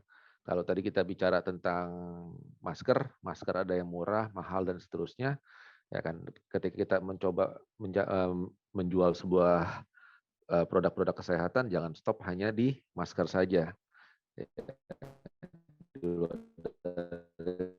Masker kan nanti pasti ada vitamin, di luar dari vitamin nanti juga ada APD lainnya gitu dan seterusnya gitu ya. Jadi minimal pasti usahakan ada 10 variasi produk. Kenapa harus ada 10 variasi produk? Itu untuk memastikan bahwa ketika satu produk tidak laku, umumnya produk lain bisa laku ya. Tetapi effort yang dilakukan oleh Hanif ketika menjual, orang akan tahu oh Hanif ini punya variasi produknya ini loh. Ya, jadi satu kali jualan tetapi produk yang ditawarkan banyak ya kan. Karena effortnya akan sama juga. Kurang lebih begitu, Hanif. Baik, terima kasih jawabannya Pak Pierre. Ini sudah banyak sekali yang bertanya, tuh kan, kesini langsung banyak nih. Oke, kita kasih waktu dulu untuk Naufal. Naufal, silakan. Naufal Rasendria, dari tadi dia udah raise hand, silakan untuk langsung saja bertanya. Oke, selamat malam Mbak, selamat malam Pak. Saya mau tanya, saya Malam, Naufal dari Jogja dan saya punya usaha clothing, masih baru dan bisa dibilang masih kecil. Nah, untuk target marketnya sebenarnya kayak saya mau membentuk si clothing saya ini tuh sedikit lebih di atas dari kayak saing-saing saya. Nah, dari situ tuh saya menunjukinnya dari kualitas kaosnya, terus juga sosial media, dan juga harganya bisa dibilang sedikit lebih mahal kalau sama pesaing-pesaingnya. Nah, jadi kan Pak Pierre sempat bahas tentang melakukan extra effort seperti pelayanan-pelayanan tambahan yang unik demi mendapatkan customer satisfaction yang lebih. Nah, menurut Pak Pierre, apakah pemberian diskon atau pemberian promo free ongkir itu adalah salah satu hal yang bisa diaplikasikan demi mendapatkan customer satisfaction ini, atau itu malah justru mengurangi prestige merek kita, Pak? Karena kemarin saya jujur kayak agak mencoba avoid kasih diskon itu, tapi sempat coba 1-2 kali dan ya ordernya naik, tapi kayak misal itu sering gitu kan kayak rasanya ini merek kok diskon terus sih gitu sih, Pak. Terus pertanyaan kedua juga kan tadi judul webinar ini kan tentang gimana UMKM ini bisa bersaing di skala internasional. Nah, saya sampai sekarang terkendala untuk gimana cara mengirim ke luar negeri, kayak apa aja sih yang harus saya persiapkan dan bayar, apa saja yang harus dibayar oleh customer saya, karena kayak ada beberapa teman dari luar yang pengen beli cuma belum bisa saya iyain karena kayak saya belum tahu proses-prosesnya. Itu sih Pak, 2 itu. Terima kasih. Ya Noval, yang pertama mungkin saya mau tanya dulu, kalau kaos ini kan memang sekarang ini banyak sekali variasinya gitu ya. Tapi saya mau apresiasi juga, saya tahu Bandung dan Jogja ini merupakan kota kreatif ya. Anak-anak mudanya kalau bikin baju itu luar biasa sekali ya. Saya juga hobinya beli kaos-kaos yang sifatnya kreatif dan Indonesia banget gitu. Nah, saya mau tahu dulu nih uniqueness-nya apa kira-kira Noval? Kayak di target market saya bisa dibilang desain-desain saya itu enggak yang pasaran gitu Pak. Tapi itu juga justru kadang jadi kendala saya karena kurang laku gitu Pak. Jadi saya nggak bikin desain-desain mainstream dan saya mencoba bawa kultur ada salah satu provinsi di Swedia. Nah, saya sempat tinggal di sana bentar, terus saya mencoba membawa kultur itu Pak di merek saya. Nah, itu kemarin sempat ada beberapa customer yang dia cukup amazed karena kayak dia belum pernah lihat plotting yang bawa tema ini gitu sih Pak. Itu yang saya angkat. Juga tadi udah saya mention kayak kualitasnya sedikit di atas pesaing-pesaing itu Pak. Iya. Kalau menurut saya kaos itu kalau kualitas nomor 2 tapi desain nomor 1. Ya kan? Kenapa? Karena orang ya ketika dia pertama kali melihat kaos itu dia melihat sebenarnya desainnya itu apa, bagaimana, menarik hati nggak, seperti itu. Dan yang paling pasti kalau bicara tentang kaos, terus kaosnya ini sudah desain khusus, Anda harus memastikan Anda punya komunitas khusus juga, gitu. Contoh misalkan saya ini hobi motor besar gitu ya. Jadi kalau zaman dulu lagi hobi-hobinya itu saya koleksi kaos motor besar itu banyak sekali gitu ya, dari yang gambarnya kecil, gambarnya besar, gambarnya unik-unik dan seterusnya seperti itu. Jadi Anda harus pastikan bahwa ketika Anda masuk ke dalam bisnis kaos ini, Anda punya komunitas atau segmen market yang dituju, ya kan. Kemudian segmen market tersebut kuat nggak, ya kan? Apakah dia mau membeli kaos yang dengan gambar ini, gitu. Karena motor besar ini kan identik, kalau dia punya komunitasnya besar, banyak, artinya market Anda juga besar. Jadi Anda tidak perlu khawatir kalau tadi Anda katakan, wah kaos saya peminatnya sedikit Pak, gitu. Jadi jangan ragu menambah variasi dari desain kaos Anda supaya marketnya bisa lebih besar lagi, seperti itu. Ya, jadi lakukan survei dulu, gitu. Contoh kayak motor besar ya, itu ada urutannya loh, motor besar 1, motor besar 2, motor besar 3. Begitu juga dengan mobil supercar. Komunitasnya juga ada urutannya, supercar 1, supercar 2, supercar 3. Gitu. Jadi kalau kita jualnya supercar 10, yang beli ya sedikit gitu. Kenapa? Karena komunitasnya kecil gitu. Ya kan? Jadi pastikan Noval bahwa yang ketika Anda buat kaos tersebut memang ada market atau customer yang memang mau membeli atau menyerap kaos Anda. Seperti itu. Terima kasih banyak Pak Pierre untuk jawabannya. Selanjutnya kami persilakan untuk Ahmad Dwi Saiful Amri untuk langsung saja memberikan pertanyaannya. Silakan. Oke, terima kasih Kak D. Izin bertanya Kak, sebagai mahasiswa muda Indonesia kan perlu kualitas buat bangun bisnis kan, apalagi modalnya itu cukup sedikit dan time manajemennya itu benar-benar kurang untuk sebagai bisnis awal gitu. Nah, pertanyaan saya itu bagaimana cara mahasiswa itu membangun sebuah bisnis dari awal. Sebenarnya saya udah mempunyai modul buat bisnis itu, dan apalagi modalnya itu yang saya lihat emang cukup sedikit banget, dan bagaimana caranya untuk menemukan modal dari awalnya itu, Pak. Terima kasih. Terima kasih. Persilakan Pak. Ya, yang pasti kalau dalam memulai sebuah bisnis, yang diperlukan pasti yang pertama pengalaman yang cukup ya.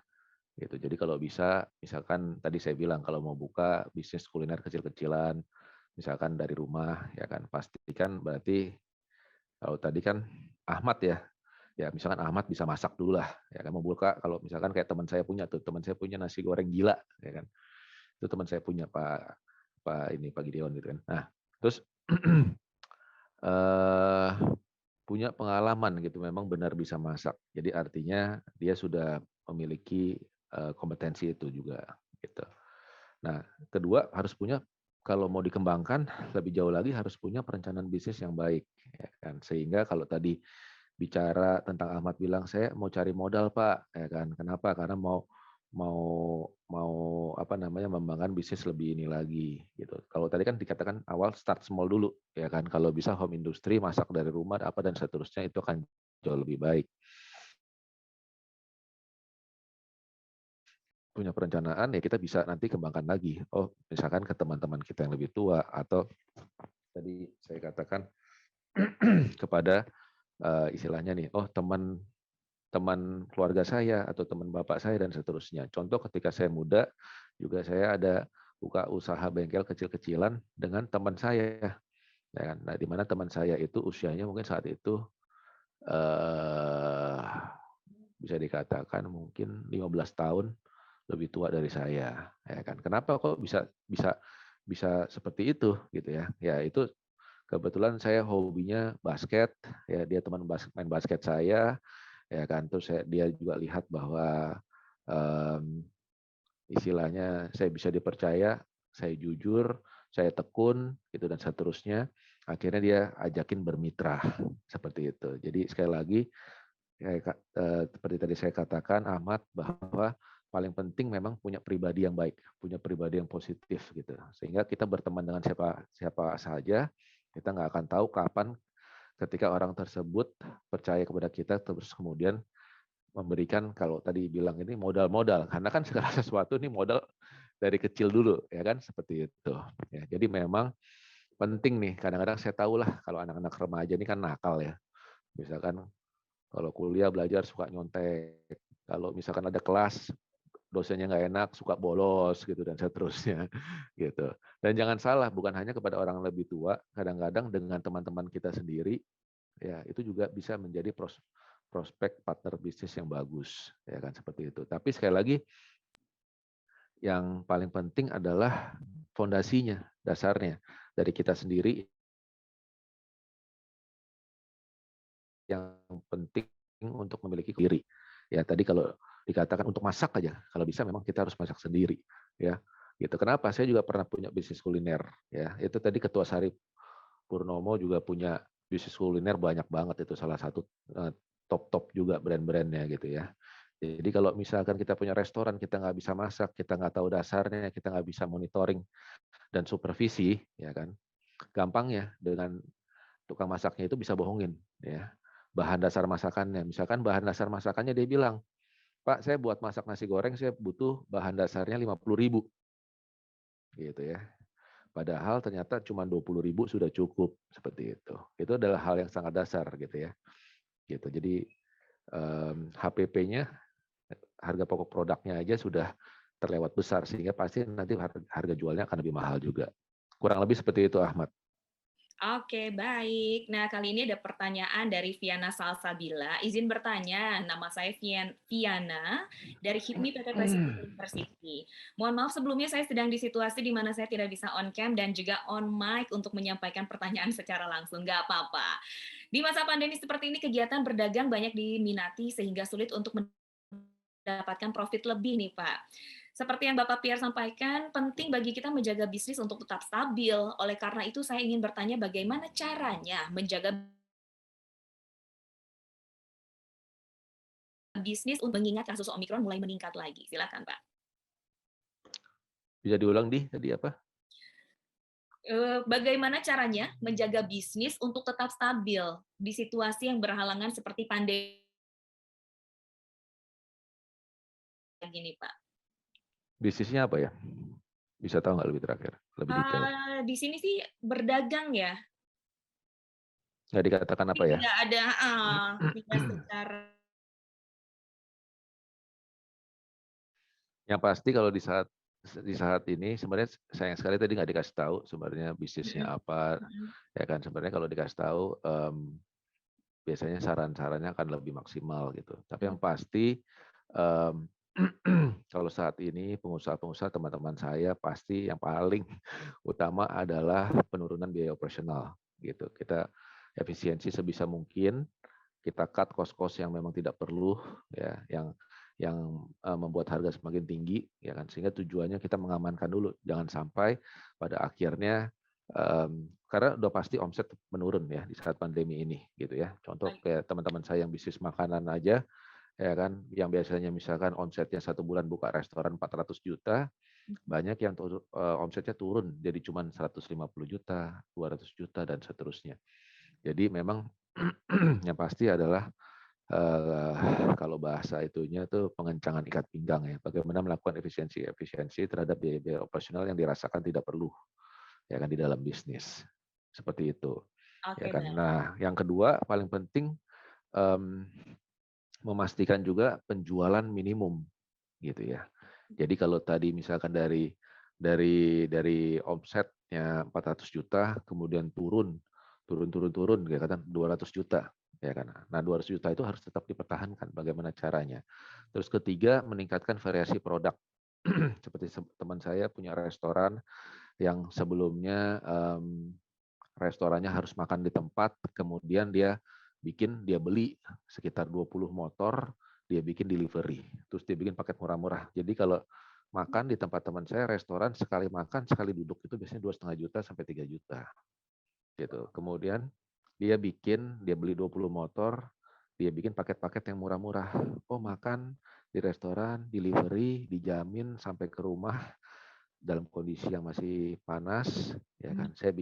Mereka bikin paket 500.000, mulai dari 500.000.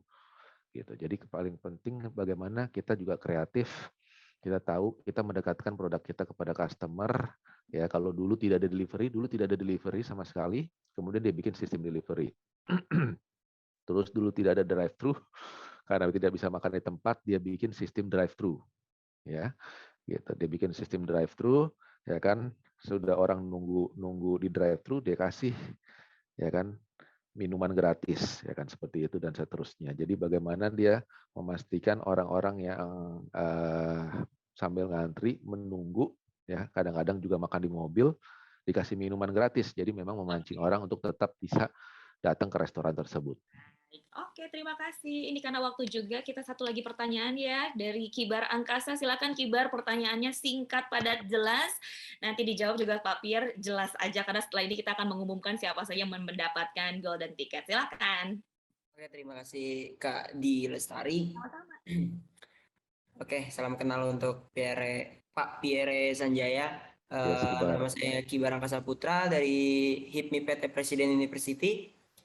Saya ingin bertanya Pak, ketika saya kelak membangun bisnis, entah itu makanan atau t-shirt atau sepatu atau yang lainnya, dan hal itu juga yang saya jual sedang lagi musim gitu Pak. Nah itu mengenai strategi yang tepat untuk kita memenangkan dari teknik penjualannya itu apa Pak? Dan bagaimana cara mengukur efektivitas efektivitas dalam promosi yang telah kita laksanakan gitu Pak? Mungkin itu aja, terima kasih Kak, Bapak. Iya Kibar. Tadi produknya apa Kibar? Apa aja Pak? Jadi mungkin kelak nanti saya berjualan makanan atau alat atau sepatu, t-shirt gitu. Iya, yang pasti pertama ketika kita ingin menjual sesuatu, kita harus mengerti dulu produknya dan marketnya bagaimana, gitu ya. Contoh misalkan kemarin teman saya berjualan minuman es cendol, ya kan. Gitu. Saya sempat tanya, kenapa kamu pilih produknya es cendol? Terus kemudian dia cerita, dia sudah melakukan market research, dia akan membuat beberapa produk minuman di luar dari es cendol. Tetapi untuk pertama, dia akan membuat produknya dulu es cendol, ya kan, seperti itu. Jadi dia sudah lakukan riset dulu, oh ternyata es cendol ini banyak dengan harga sedemikian, ya, dia udah spesifik sekali tuh, dia lakukan penelitiannya gitu ya. Harga es cendol ini banyak diminum oleh ibu-ibu, ya kan, rasanya dibikin juga tidak terlalu manis, kemudian dibikin variasi cendolnya, ada cendol A, cendol B, cendol C dengan variasi-variasi produknya, ya kan. Tapi dia sudah sangat spesifik gitu. Jadi pertama-tama Kibar kalau ingin menjual makanan atau minuman harus mengerti dulu segmentasi makanan apa yang mau diambil, segmentasi minuman apa yang mau diambil, ya kan, seperti itu. Contoh kalau jual makanan, mau jual makanan yang makanan berat, ya, yang berarti kalau berat untuk orang Indonesia itu mengandung nasi, ya kan, seperti itu, atau jual makanan ringan, ya, gitu. Contoh kayak misalkan teman saya gitu ya, Hendy Setiono gitu ya, kebab Baba Raffi. Kebab itu juga challenge. Kenapa? Dia ekstra dalam hal melakukan penjualannya, promosinya dibuat dengan sekreatif mungkin, tetapi dia bilang, makanan saya tidak pernah menjadi makanan utama, ya kan, untuk orang Indonesia gitu. Jadi kalau orang bilang itu makanan cemilan gitu. Jadi artinya kalau dia makan, dia masih merasa perutnya lapar gitu. Nah, jadi positioning yang mau diambil oleh Kibar tuh kira-kira apa? Ya kan, pelajari terlebih dahulu makanan-makanan, minuman-minuman atau produk-produk. Kalau tadi kan ada yang produk kesehatan atau produk apa yang memang benar-benar Kibar merasa saat ini marketnya besar, ya kan, dan dilihat bahwa oh ini marketnya memang saya mau fokus ke market ini, gitu. Ya, apakah marketnya nanti anak muda yang memang masih kuliah, jadi artinya di bawah 22 tahun gitu, atau memang market di atas umur 25 tahun dan seterusnya, ya kan. Sehingga ketika kita tahu produk apa yang ingin kita jual, biasanya akan berpengaruh kepada perencanaan-perencanaan berikutnya, strateginya, kemudian media promosinya seperti apa, saya harus cara berpromosinya seperti apa dan seterusnya. Gitu. Baik, terima kasih banyak Kibar dan juga Pak Pierre. Waduh, teman-teman semuanya, maaf sekali karena emang waktunya juga yang harus memisahkan. Tentunya sekali lagi kita harus tutup dengan sangat berat hati pertanyaan untuk sesi ini. Nah, kalau misalnya teman-teman semua pengen tahu lebih banyak lagi tentang bisnis, bisa langsung tanya-tanya juga ke praktisi-praktisi handal di bidangnya. Langsung saja makanya daftar menjadi peserta HIPMI Academy. Oke, Pak Pierre, saya izin ya, kita akan membacakan siapa saja yang mendapatkan golden ticket pada malam hari ini. Selamat kepada nama-nama yang saya sebutkan, ada Zilfa Maritza, ada Doli Suryadi, Muhammad Hanif, Isnaini Aulia, ada Naufal Resendria, Ahmad Dwi, Tiana Salsabila, Kibar Angkasa Putra, dan Deva Eza. Congratulations, namanya semua keren-keren. Tentunya kita ucapkan selamat, Anda sudah mendapatkan golden ticket. Untuk yang belum beruntung, jangan khawatir, tentunya kelas HIPMI Academy ini gratis, dan siapapun bisa mendaftar. Informasi bisa juga dikunjungi website kita di hipmiacademy.org. Oke, tentunya tadi kita sudah menyaksikan penjelasan secara langsung dari narasumber kita, yaitu Bapak Pierre, di HIPMI Academy memang akan selalu menyajikan narasumber yang tentunya dengan materi yang sangat menarik dan pastinya sangat bermanfaat untuk kita semua. Makanya sekali lagi yuk ikutan bergabung tentunya di HIPMI Academy. Nanti akan ada berbagi 2 macam program seperti kelas inspiratif dan juga kelas reguler yang tentunya akan terus menghadirkan narasumber-narasumber yang keren dan juga hebat dan tentunya pastinya seru. Nah, kita memberikan beberapa benefit juga untuk kamu bisa mengikuti kelas. Ada e-sertifikat HIPMI Academy, kesempatan magang di perusahaan anggota BPP HIPMI, uang tunai puluhan juta untuk orang yang beruntung, dan yang pasti mendapatkan ilmu tentang bisnis dari praktisi-praktisi handal di bidangnya. Nah, sekali lagi untuk teman-teman yang ingin bergabung, silakan langsung saja ya di HIPMI Academy. Caranya gampang. Pertama, silakan langsung kunjungi sekarang juga website HIPMI di hipmiacademy.org, lalu masuk ke halaman daftar. Kemudian lengkapi identitas diri, di sana teman-teman juga bisa melengkapi dokumen-dokumen penunjang seperti foto, video, dan juga alasan tentunya. Nah, bisa dibaca juga di sini nih. Tentunya alasan-alasan juga ya kan, motivasi yang dimiliki teman-teman untuk bergabung di HIPMI Academy. Lalu kalau misalnya teman-teman sudah memiliki perusahaan sendiri, mohon untuk memberikan identitas perusahaan dan selesai deh. Tentunya dengan mengikuti langkah-langkah registrasi tersebut, teman-teman juga sudah berhasil terdaftar di HIPMI Academy. Mari segera daftar dan juga bergabung untuk menjadi pengusaha sukses penerus bangsa. Tentunya sekali lagi kami ucapkan terima kasih banyak Bapak Pierre untuk waktunya malam hari ini. Salam sehat untuk Anda dan juga keluarga di rumah. Terima kasih banyak sekali lagi, dan juga untuk teman-teman di HIPMI Bidang 9 dan teman-teman yang sudah meluangkan waktunya. Salam sehat untuk kita semua. Untuk selanjutnya nanti kita juga akan ada webinar dengan pembicara hebat lainnya. Untuk informasi lebih lanjut, silahkan untuk langsung saja follow Instagram ya, sosial medianya di Instagram di username HIPMI Academy My Official, dan juga YouTube-nya silahkan langsung di HIPMI Academy. Tentunya saya Dilestari pamit. HIPMI Academy, jemput mimpimu di masa muda. Bye. HIPMI Academy hadir sebagai gagasan untuk memulai, meningkatkan, dan mempertahankan dunia usaha melalui pengalaman langsung dari praktisi wirausaha. Selain bertujuan mencetak wirausahawan, program HIPMI Academy juga menanamkan SDM yang handal sesuai dengan kebutuhan industri dan usaha masa kini. HIPMI Academy menyiapkan berbagai kelas di antaranya. Kelas inspirasi dari HIPMI Academy merupakan kelas yang berisi tentang true story, kisah sukses dari berbagai tokoh masyarakat, tentunya pengusaha, yang akan menginspirasi para masyarakat muda di Indonesia untuk mencapai cita-citanya. Kelas Basic Skill mengajarkan ilmu dasar untuk menghadapi tantangan dunia usaha. kelas advance mengajarkan profesional soft skill khusus agar pengusaha tidak stagnan dan ke jenjang yang lebih baik. Assalamualaikum warahmatullahi wabarakatuh. Saya Mardhani Haji Maming, Ketum BPP HIPMI.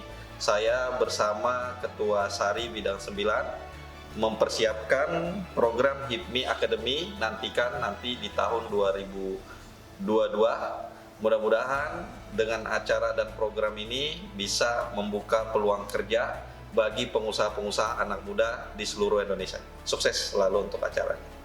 Ayo gabung menjadi peserta HIPMI Academy dan siapkan diri Anda menjadi pengusaha muda Indonesia. Pengusaha pejuang, pejuang pengusaha.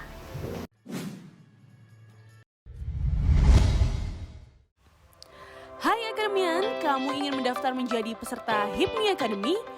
Yuk ikuti caranya. Langkah pertama, kunjungi website hipmiacademy.org. Selanjutnya, kamu wajib isi form pendaftaran dengan baik dan benar sesuai data pribadi kamu. Lalu, kamu jangan lupa untuk upload dokumen-dokumen penunjang seperti foto dan proposal. Dan yang terakhir, kamu klik daftar. Selamat! Kamu sudah berhasil menjadi calon peserta HIPMI Academy. Untuk info lebih lanjutnya, kamu akan diberikan notifikasi lewat email kamu. HIPMI Academy, jemput mimpimu di masa muda. Mari bergabung di HIPMI Academy 2022 yang diselenggarakan oleh DPP HIPMI Bidang 9. Dan sukseskan HIPMI Academy 2022 Bidang 9 DPP HIPMI. Yuk ikuti HIPMI Academy yang diadakan oleh DPP HIPMI Bidang 9 dan sukseskan HIPMI Academy Bidang 9 2022. HIPMI maju.